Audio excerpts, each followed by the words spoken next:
السلام علیکم ورحمۃ اللہ وبرکاتہ۔ وعلیکم السلام ورحمۃ بسم اللہ الرحمن الرحیم وبہ نستعین والصلاة والسلام علی سید الانبیاء والمرسلین وعلى آلہ واصحابہ اجمعین، اما بعد۔ قال اللہ تبارک وتعالی: أعوذ بالله من الشيطان الرجيم، بسم الله الرحمن الرحيم.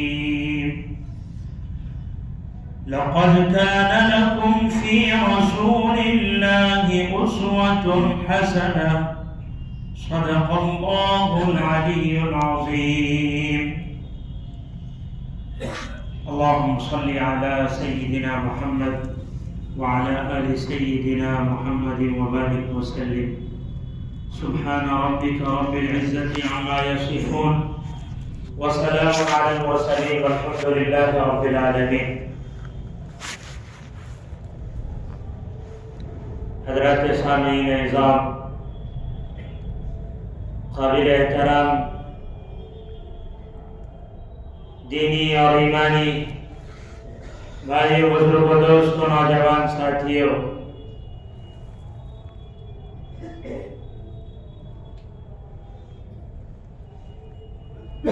آج اتفاق کی بات ہے، کل مجھے پروگرام میں شریک ہونا ہے، مگر جہاں کا پروگرام ہے اس کا روٹ تھوڑا سا الٹا ہے، ادھر ٹرینیں بہت کم جاتی ہے، وہ پروگرام کل کا ہے،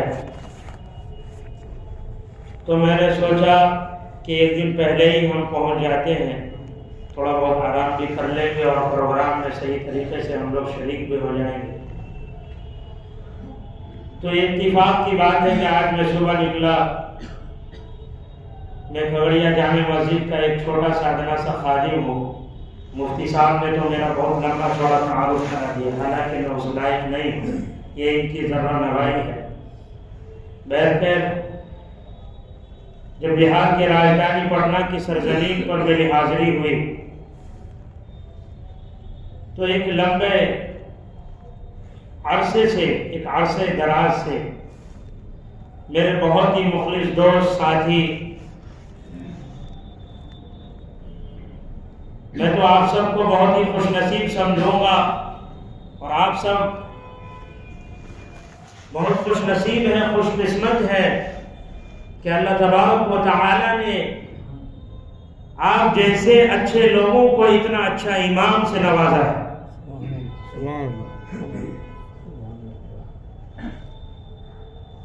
باصلاحیت عالم سے نوازا ہے۔ اللہ کا شکر ہے، یہ تعریف کی بات نہیں ہے، جو چیز آنکھوں سے دیکھی جاتی ہے اس کی تعریف بھی ہوتی ہے۔ صوبہ بہار کے مختلف شہروں میں اور مختلف علاقوں میں میرا جانا ہوا، اور ایک سے ایک عالیشان مسجدوں کا میں نے دیدار کیا، دیکھا۔ بڑی خوبصورت مسجدیں ہیں گاؤں دیہات کے اندر بھی، شہروں کی بات نہیں کر رہا ہوں، گاؤں دیہاتوں کے اندر ایک سے ایک عالیشان بڑی خوبصورت دیدہ زیب مسجدیں بنی ہوئی ہیں، مگر ان مسجدوں میں نماز پڑھنے والے بیچارے امام صاحب ایسے ہیں کہ نماز تو پڑھا رہے ہیں، لیکن جتنے پیچھے پڑھنے والے حضرات ہیں وہ 1 سے 2 منٹ 5 منٹ کے اندر اٹھتا جاتے ہیں۔ دل یہ چاہتا ہے کہ جلدی سے نماز ختم ہو جائے، بس، یعنی ان کے پیچھے نماز پڑھنے کا من نہیں، جی نہیں چاہتا ہے۔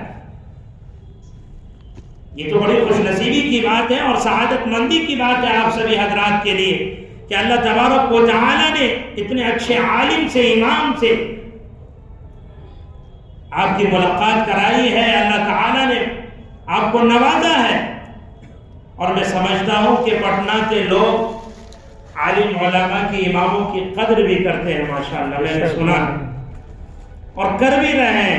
آپ کے امام صاحب ہمیں بتاتے رہتے ہیں، مفتی صاحب یہ بہت ہی مخلص ہے، ماشاءاللہ، میرے کرم فرما، میرے دوست ہیں، اور اللہ تعالیٰ نے ان کو ہر اعتبار سے نوازا ہے، شکل سے، صورت سے، جسم سے، علم سے، عمل سے، ہر اعتبار سے نوازا الحمدللہ۔ ابھی پٹنہ کی سرزمین پر جو پروگرام ہوا، جانشین شیخ الاسلام حضرت مولانا سید ارشد المدنی جو میرے استاد محترم ہے حضرت کے بھی ہیں، اتنے بڑے پروگرام کو کرانا اور کامیاب بنانا یہ کوئی چھوٹی موٹی بات نہیں ہے۔ یاد رکھیے اس پروگرام کی کامیابی کی سب سے پہلی تحریک جو چلائی گئی تھی وہ آپ کی پٹنہ جنکشن جامع مسجد سے چلائی گئی تھی، اور امام صاحب کی محنت سے الحمدللہ وہ پروگرام اتنا کامیاب رہا کہ صرف صوبہ بہار کے لوگوں کی نظر اس پروگرام پر نہیں تھی، بلکہ پورے ملک ہندوستان کے لوگوں کی اس پروگرام پر نظر تھی۔ صفحہ اول میں سر فہرست اگر سب سے زیادہ کسی کی محنت ہوئی ہوگی، قربانیاں اگر کسی نے پیش کی ہوگی تو وہ آپ کے امام محترم نے پیش کی، اور الحمدللہ ماشاءاللہ ہر جگہ لوگوں نے حضرت مفتی صاحب کو داد و تحسین سے نوازا۔ خود بہار کی جمعیت کے جو ناظم اعلیٰ ہے حضرت مولانا عباس صاحب، بڑی محبتوں سے اور دعاؤں سے حضرت مفتی صاحب کو نوازا۔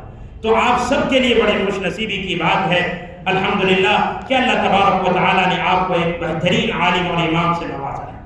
ورنہ بھائیو، عالی شان مسجد ہو، خوبصورت مسجد بنی ہوئی ہو، اور اس مسجد کے اندر کم پاور والا بلب لگا ہوا ہو، تو بتائیے اس مسجد کے حسن و جمال اور خوبصورتی کا کیا عالم ہوگا؟ کیا اس کی خوبصورتی نظر آئے گی؟ نہیں۔ تو الحمدللہ آپ نے بہت وولٹیج والا، بہت پاور والا امام رکھا ہے کہ جن کی مقبولیت کا چرچا صرف صوبہ بہار ہی کے اندر نہیں بلکہ پورے ملک ہندوستان کے اندر ہے الحمدللہ۔ اور اللہ کا شکر ہے، میں تو دعا کرتا ہوں اپنے رفیق کے لیے، اپنے دوست کے لیے، آپ کے امام صاحب کے لیے، اللہ نے ان کے قلم میں بھی تاثیر دی ہے الحمدللہ۔ ان کے مضامین، ان کی تحریرات اچھے سے اچھے بڑے بڑے عالم دین پڑھتے ہیں، اور ماشاءاللہ حالات حاضرہ کے مطابق لکھتے بھی ہیں، ان کے قلم میں مضبوطی بھی ہے۔ میں دعا کرتا ہوں اللہ تبارک و تعالی ان کے علم میں، عمل میں، ان کے قلم میں اللہ اور مزید اضافہ عطا فرمائے، کہیے آمین۔ اللہ ان کی نظر بس سے حفاظت فرمائے۔ بہرکیف آپ چونکہ شہر کے اندر ہے، وہ بھی بہار کی راجدھانی پٹنہ کے اندر ہے، آپ لوگوں کی مصروفیتیں بہت زیادہ ہیں، اور میں بھی چونکہ شہر میں رہتا ہوں تو مجھے معلوم ہے کہ شہر کے لوگوں کی مصروفیت کتنی ہوا کرتی ہے۔ میں زیادہ آپ کا وقت نہیں لینا چاہتا ہوں، صرف ایک بات بتا کر اپنی بات کو مکمل کرتا ہوں۔ اللہ تبارک و تعالی نے قرآن مجید میں ارشاد فرمایا، لَقَدْ كَانَ لَكُمْ فِي رَسُولِ اللَّهِ أُسْوَةٌ حَسَنَةٌ۔ اللہ تبارک و تعالی ارشاد فرماتے ہیں کہ اے میرے بندوں اور بندیوں، میں نے تمہارے لیے زندگی کے اندر دنیا اور آخرت دونوں جہان میں کامیابی کا دار و مدار اپنے حبیب محبوب محبت سے کہیے حضور سرور دو عالم صلی اللہ علیہ وسلم کی زندگی کے اندر رکھا، لہذا تم میرے حبیب میرے محبوب کی زندگی کی مکمل طور پر اتباع پیروی کرو۔ یعنی آقا صلی اللہ علیہ وسلم کی زندگی کے ایک ایک حصے کو، ایک ایک جز کو، ایک ایک پارٹ کو، آپ کے قول و فعل عمل کو اپنی زندگی میں لاؤ۔ چنانچہ حدیث مبارکہ کے اندر آتا ہے صلو کما رأیتمونی اصلی۔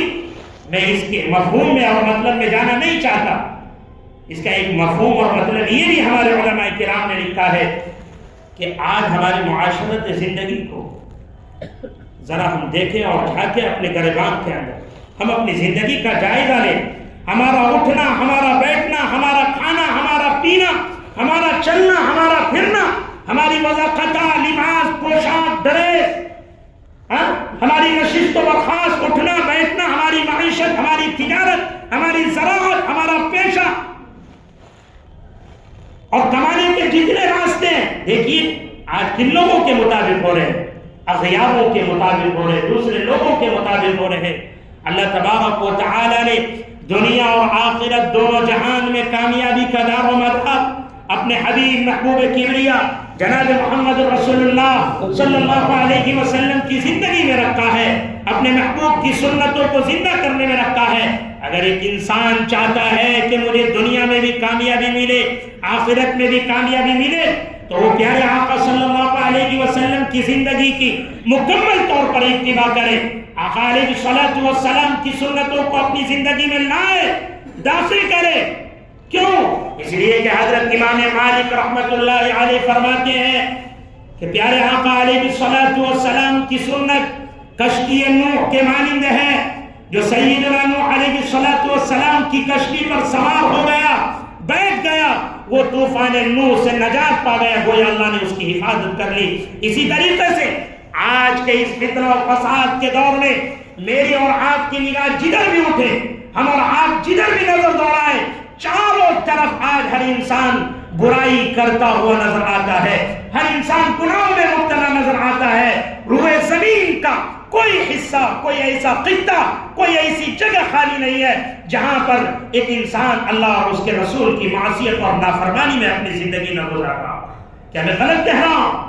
ہر انسان گناہوں میں مبتلا ہے. میں بھی، آپ بھی، روئے زمین پر بسنے والا ہر ایک انسان گناہوں میں مبتلا. فرمایا کہ اگر تم زمانے کے فتنوں و فساد سے بچنا چاہتے ہو تو آقا علیہ السلام کی سنتوں کو زندہ کرو، پیارے آقا کی زندگی کو اپنی زندگی میں ڈھالو. جس نے پیارے آقا علیہ السلام کی سنتوں کو زندہ کر لیا، اپنی زندگی میں ڈھال لیا، امام مالک رحمت اللہ علیہ فرماتے ہیں وہ زمانے کے فتنوں اور فساد سے نجات پا جائے گا، گویا اللہ اس کی حفاظت فرمائے. اللہ تبارک و تعالی نے دنیا میں بھی اور آخرت میں بھی کامیابی کا دار و مدار اپنے محبوب کی سنتوں کو زندہ کرنے میں رکھا ہے. اغیاروں کے طور و طریقے پر، ان کے راستے پر چل کر، ان کے ریتی رواج، ان کے رسم و رواج، ان کے طور و طریقوں کو اپنا کر زندگی گزارنے میں اللہ نے نہ دنیا میں کامیابی رکھی ہے نہ آخرت میں کامیابی رکھی ہے. چنانچہ آپ علیہ السلام کی زندگی، آپ علیہ السلام کی ذات زندگی کے ہر شعبے میں ہمارے لیے نمونہ اور آئیڈیل ہے. اللہ تبارک و تعالی نے اپنے محبوب کی زندگی کو ہمارے لیے آئیڈیل اور نمونہ بنایا. دنیا کے اندر چاہے بڑا سے بڑا رئیس، امیر، مالدار، دولت مند، سرمایہ دار کیوں نہ ہو جائے، اس کی زندگی ہمارے لیے آئیڈیل اور نمونہ نہیں ہے. اللہ تبارک و تعالی نے ایک انسان کی زندگی یعنی آئیڈیل اور نمونہ اپنے حبیب محبوب کی زندگی کو بنایا. قرآن نے فرمایا لَقَدْ كَانَ لَكُمْ فِي رَسُولِ اللَّهِ أُسْوَةٌ حَسَنَةٌ. اللہ کے پیارے نبی صلی اللہ علیہ وسلم کی زندگی ہم مسلمانوں کے لیے آئیڈیل ہے، نمونہ ہے، اسوہ حسنہ ہے، گائیڈ لائنز ہے، راہ ہدایت ہے، پیغام ہدایت ہے.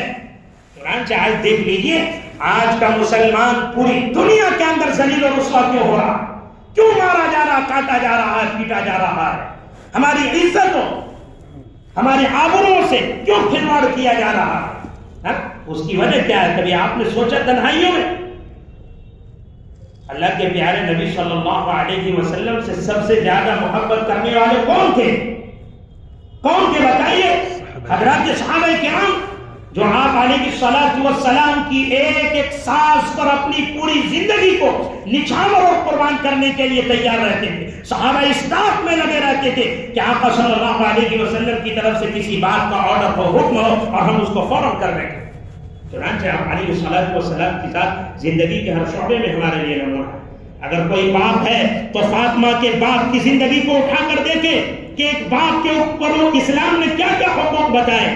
اگر کوئی شوہر ہے تو عائشہ اور خدیجہ کے شوہر یعنی حضور پاک علیہ السلام کی زندگی کو اٹھا کر دیکھے. اگر کوئی حاکم وقت ہے تو دیکھے آقا علیہ السلام کی زندگی کو کہ مدینے کے حاکم نے اپنی زندگی کس طریقے سے گزاری تھی. اگر کوئی مزدور ہے تو دیکھے مکہ کی پہاڑیوں میں زندگی بسر کرنے والے حضور پاک علیہ السلام نے کس طریقے سے مزدوری کی. اگر کوئی تاجر ہے، بزنس مین ہے، کاروبار کرتا ہے تو دیکھے اللہ کے پیارے نبی صلی اللہ علیہ وسلم نے تجارت کے لیے ملک شام کے اندر کون سا طریقہ اختیار کیا تھا، کون سا راستہ اپنایا تھا. گویا آپ علیہ السلام کی زندگی ہمارے لیے زندگی کے ہر شعبے میں آئیڈیل ہے اور نمونہ ہے. اگر ہماری زندگی آقا علیہ السلام کے بتلائے ہوئے راستے سے ہٹ کر گزرے گی، خلاف سنت زندگی گزرے گی، میرے بھائیوں نہ دنیا میں کامیابی مل سکتی ہے نہ آخرت میں کامیابی مل سکتی ہے. صحابہ نے تو اس پر عمل کر کے دکھایا، آپ کے ایک ایک حکم کی تعمیل کر کے دکھایا. آج کسی سے کہا جائے کہ آقا کی سنت کو زندہ کرو، آقا کی سیرت کو اپناؤ، آقا کے قول و عمل کو اپنی زندگی میں داخل کرو تو آدمی کیا کہتا ہے؟ فلاں آدمی مذاق اڑائے گا، فلاں دیش والا مذاق اڑائے گا، امریکہ مذاق اڑائے گا، انگلینڈ مذاق اڑائے گا، ہندوستان کا ایک ایک آدمی مذاق اڑائے گا۔ وہ صحابہ کیسے تھے کہ جنہوں نے اللہ کے پیارے نبی صلی اللہ علیہ وسلم کے ایک ایک حکم پر اپنی پوری زندگی کو نچھاور کر کے قربان کر کے دکھایا، ایک ایک سنت پر عمل کر کے دکھایا۔ ہم کہتے ہیں مذاق اڑائے گے۔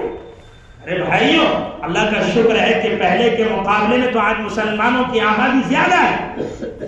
اب پورے دیش کے اندر مسلمانوں کی آبادی 1/3 ہے، پھر بھی ہم مسلمان کمزور ہیں ہر طبقے کے اندر، ہر میدان کے اندر۔ اللہ کے نبی صلی اللہ علیہ وسلم کی وہ حدیث یاد ہوگی ضرور آپ کو کہ ایک زمانہ آئے گا، ایک دور آئے گا کہ مسلمانوں کی تعداد بہت زیادہ ہوگی، لیکن وہ مسلمان بارش کے پانی میں بہنے والے تنکوں کے مانند ہوں گے، بارش کے پانی میں بہنے والے تنکوں کے مانند ہوں گے، سیلاب کے پانی میں بہنے والے تنکوں کے مانند ہوں گے۔ جس طریقے سے اس میں ان کا کوئی اختیار نہیں ہوتا ہے۔ آج مسلمان چاروں طرف سے ذلیل و رسوا ہو رہا ہے۔ آج ہم نے شکل و صورت کے اعتبار سے، وضاحت کے اعتبار سے، لباس پوشاک کے اعتبار سے، رہن سہن کے اعتبار سے، کھانے پینے کے اعتبار سے اغیاروں کے طور و طریقے کو اپنا لیا اور سوچ رہے ہیں کہ اسی میں کامیابی ہے۔ ہم نے ساری چیزوں کو قربان کر دیا اور ہم نے اپنے آپ کو ان کا غلام بنا دیا، یہ سوچ کر کہ یہ ہم سے راضی ہو جائے، خوش ہو جائے۔ پھر بھی دیکھ لیجیے آج یہ راضی نہیں ہے، آج یہ راضی نہیں، ہم سے خوش نہیں ہے۔ کہیں اسرائیل ڈنڈے برسا رہا ہے، کہیں اسرائیل ڈنڈے برسا رہا ہے، کہیں ملک ہندوستان کے ظالم لوگ، ظالم حکومت، موجودہ گورنمنٹ مسلمانوں پر ظلم و ستم کی انتہا کر رہے ہیں، اور پھر بھی مسلمان سوچ رہے ہیں کہ ہم ان کے غلام بن جائیں، وہ ہم سے راضی ہو جائے۔ یاد رکھیے، دنیا اور آخرت دونوں جہان میں کامیابی کا دار و مدار کس پر ہے؟ آقا علیہ السلام کی سنتوں کو زندہ کرنے میں ہے۔ اگر ہم غیروں کے طور و طریقے پر چل کر اپنی زندگی گزاریں گے اور ان کی ایک ایک چیز کی نقالی اتاریں گے اور یہ سوچ کر کہ ہمیں دنیا میں بھی کامیابی ملے گی، آخرت میں بھی کامیابی ملے گی، یاد رکھیے آپ ہمیشہ ہر جگہ ذلیل و رسوا ہوں گے، کہیں کامیابی ہم کو نہیں مل سکتی۔ اللہ تبارک و تعالیٰ نے کامیابی کا دار و مدار آقا علیہ السلام کی سنتوں کو زندہ کرنے میں رکھا۔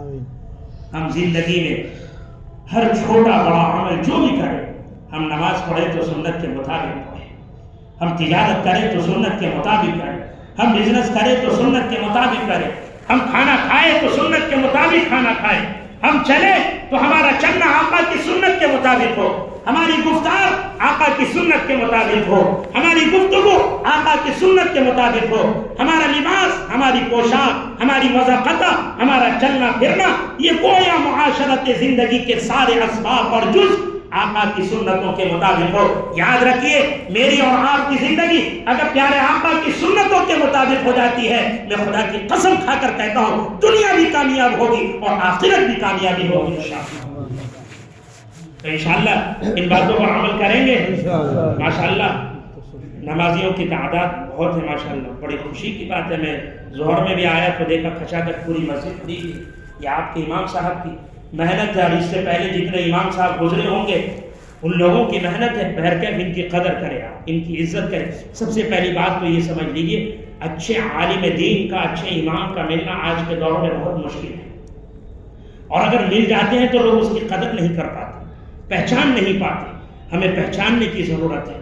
کبھی کوتاہیاں ہر ایک سے ہوتی ہے، کل بنی آدم خطاء وخیر الخطائین، اور آدم کی جتنی بھی اولاد ہے سب کے سب گنہگار ہیں۔ خطا کس سے نہیں ہوتی، غلطیاں کس سے نہیں ہوتی، کبھی کوتاہیاں کس سے نہیں ہوتی، ہر ایک انسان سے ہوتی ہے۔ لیکن اللہ کو سب سے زیادہ محبوب اور پسندیدہ وہ انسان ہے جو خطا کرے، کبھی کوتاہی کرے، غلطی کرے، اور پھر اس غلطی کے کرنے کے بعد نادم و شرمندہ ہو کر اللہ کے حضور حاضر ہو کر آنسو کے تو قطرے بہا کر اللہ سے سچی پکی توبہ کرے۔ اللہ کو یہ بندہ سب سے زیادہ محبوب اور پسندیدہ ہے۔ اس لیے اگر علماء اچھے ہو تو ان کی قدر ہونی چاہیے، ان کی عزت ہونی چاہیے۔ ماشاءاللہ آپ قدر بھی کرتے ہیں، عزت بھی کرتے ہیں، اور آگے بھی میری آپ سب سے درخواست ہے کہ آپ اسی طریقے سے قدر کرتے رہیں، عزت دیتے رہیں۔ یہ میرے مشکل ہے، محسن ہے، مربی ہے، میرے بڑے ہیں، میں تو ان کو اپنے استاد کے درجے میں سمجھتا ہوں الحمدللہ، لیکن انہوں نے میری لمبی چوڑی تعلیم آپ کے سامنے کر دی ہے، بیٹھ کر میں اس کے لائق نہیں ہوں۔ جو بھی باتیں میری گنہگار زبان سے آپ کے سامنے آئی ہے، سب سے پہلے خدا مجھے اور اس کے بعد آپ سب کو عمل کرنے کی توفیق عطا فرمائے۔ آمین وآخر دعوانا الحمدللہ رب العالمین۔ دعا کر لیجیے۔ الحمدللہ رب العالمین۔